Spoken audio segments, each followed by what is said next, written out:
Pompey Sound, your hourly update from Fratton Park, sponsored by Piglet's Pantry, the home of award-winning and handmade food on the South Coast. Now, we rarely do this on Pompey Sound, but we will where we have to. One of the football news agencies, and I'm not going to name them, have published a piece by a football writer, allegedly, and I'm not going to name him, which is absolutely ludicrous and appalling. The implication of which is, well, you can work it out yourself. Having maintained their second-tier status with an excellent run of form towards the back end of the campaign, Portsmouth are once again rebuilding their squad to sustain themselves in the Championship, but they are once again following an underwhelming transfer policy. Pompey have brought in 21-year-old winger Adrian Segashik from Sydney, having reached an agreement over a compensation package for the Australia under-23 international. Segashik follows in the footsteps of Kusini Yengi, Hayden Matthews, Jacob Farrell and Thomas Waddingham as a player who has moved from the A-League to Fratton Park in the last few years. However, it is a strategy that has yet to obviously work, with Portsmouth supporters forced to be patient, and it could provide concern as they keep doing the same thing, without just rewards yet.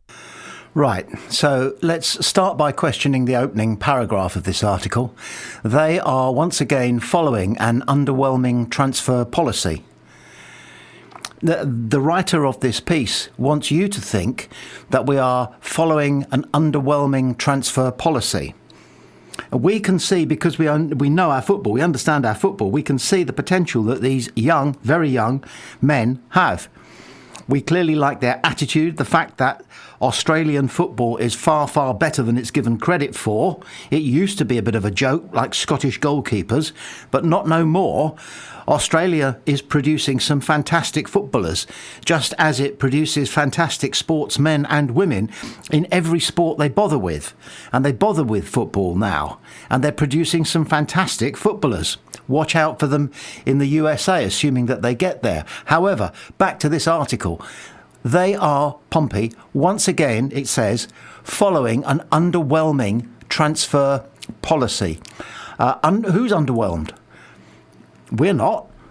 Pompey Sound aren't. None of our correspondents, reporters, our editors, none of them feel that it is an underwhelming policy.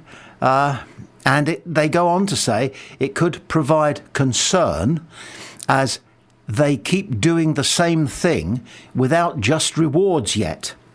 Well, we got up from League One. We won it. You can't do much more than win the league you're in. And we stayed up in the Championship, and we did it with 2 games to spare. And we all knew what our expectations were, that we might struggle. And we did to begin with. But we climbed out of that hole.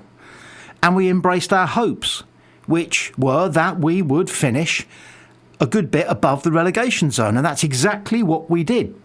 That is another achievement. And John Messino's achievements in those 2 respects, winning League One, staying in the Championship by a good solid distance, those 2 things are perceived by just about every proper Pompey fan as being achievements.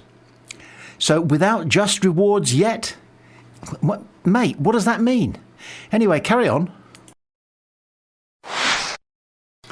So now he's going on a little bit about Kusini Yengi. And the 6'2" striker was a key part of their League One winning team from that season. Despite some notable performances, though, Yengi did eventually finish the season with just 9 goals, albeit in just 26 league appearances, and he then failed to score a single goal during the 2024-25 Championship season, eventually leaving the club this summer for Aberdeen on a free transfer. Last summer, Pompey brought in left-back Farrell from the Central Coast Mariners, but, again, he struggled to make any sort of impact in the second tier with just a solitary appearance in the league. Right, let's start with the Kusini Yengi mention. What did he say? Just 9 goals. This is in our League One title-winning run. Just, he says, 9 goals. And then albeit, don't know what albeit's doing there, in just 26 league appearances. Well, actually, a goals to game ratio, that's not too bad. That's a goal every sort of 2.6, 2.4 appearances. But what the stat should also reveal is how many of those 26 appearances were as a substitute. sometimes towards the end of the game. I mean, I'm afraid I don't know. Therefore, I wouldn't have presented you, dear listener, with any information as vague and woolly as that. With just 9 goals, albeit in just 26 league appearances. And then he goes on, he failed to score a single goal during the 2024-25 championship season. He was injured. I'm not going to get angry.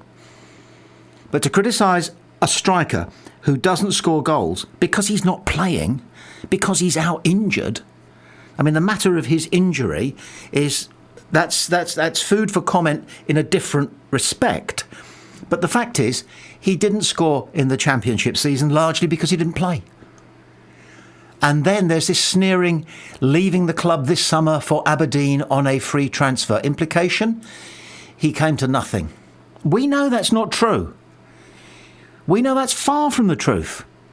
He's very, very good. He's top draw League One, possibly lower middle table championship. I mean, I know that's a simplification, but that's how we, Pompey fans, proper fans, know is the case. We know that is the case. And then Joe Bloke goes on. Last summer, Pompey brought in left-back Farrell from the Central Coast Mariners, but again, he struggled to make any sort of impact in the second tier with just a solitary appearance in the league. Does this writer have any idea about what actually goes on at Fratton Park? Or are they just looking at casual statistics that you can pull down in some corner, I'll get that later, of the internet? He was injured. He was injured and couldn't play. It's not as though what this guy's implying, that he arrived, they looked at him and thought, he's no good. That wasn't the case. I think he walked almost straight into the side, but then was injured. But putting his solitary appearance down to the fact that he didn't make the grade, which is what the implication is, and that's so wrong, especially of a very young man who has plenty of growing to do. It's beyond incompetence, mate. And there's actually something seditious about what you're writing. We can understand what you're trying to do, which is to stir up a bit of controversy and get a few comments, but it's not fair on people because these young men might read this stuff and it can impact them. And you wouldn't like somebody rubbishing your work, would you? It would perhaps be unfair to suggest there is a distrust of their A-League acquisitions from manager John Massinio, as he did rely on Yengi in League One, and Matthews had made a relatively positive start to life down on the south coast before his injury. However, his tenure at Portsmouth has largely been a positive one as a result of using players that have been signed domestically, with key men consisting of the likes of Marlon Pack, Colby Bishop, Callum Lang and Josh Murphy. Portsmouth's recruitment policy in the last 12 months hasn't been limited to England and Australia, with the likes of Elias Sorensen, Abdullahi Kamara, Nicola Schmid and Alexander Milosevic all joining from the continent too. However, the persistence with bringing in a 5th player from the Australian A-League, amid a low success rate, would give Pompey supporters a bit of a reason to slightly worry. So disappointing, so upsetting, frankly, so angering. The persistence with bringing in a 5th player from the Australian A-League amid a low success rate. So here's the thrust of the piece. Pompey need to be doing more in the transfer market because it gives me, a writer, a journalist, a reporter, allegedly, stuff to write about, as opposed to having to invent my own copy. The stuff that you write is called copy. You knew that. Amid a low success rate. So the implication is that Pompey are buying players, bringing in players from Australia, but it's not working. And you can see how this sort of possible angle was arrived at over a 3rd pint of semi-strong lager down the pub. Hey, these Australians, they haven't yet played 42 games out of 42, or 46 rather, per season. Can we go with the idea that some Pompey fans are upset that their Australian acquisitions are failing us? Yes, there's a possibility there because Yengi hardly scored any goals. He was injured. And Waddingham only played once because he was injured. And Matthews walked straight into the side because he's that good and then got injured. There's nothing, this is no reflection, nothing to do with transfer policy at all.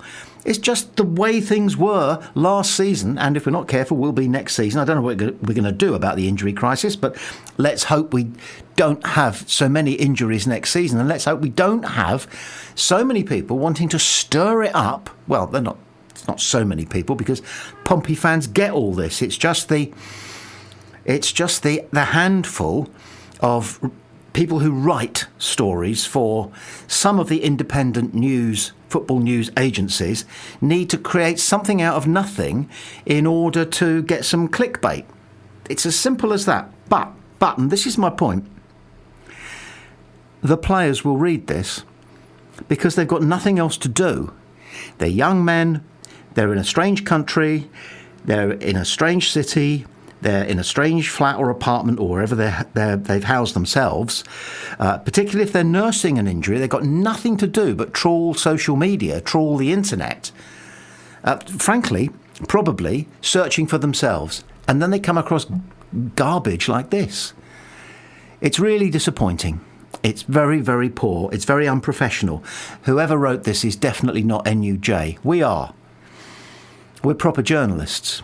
If you look at our cast list on Pompey Sound, we actually outman pretty much every one of these agencies put together, and we wouldn't have it.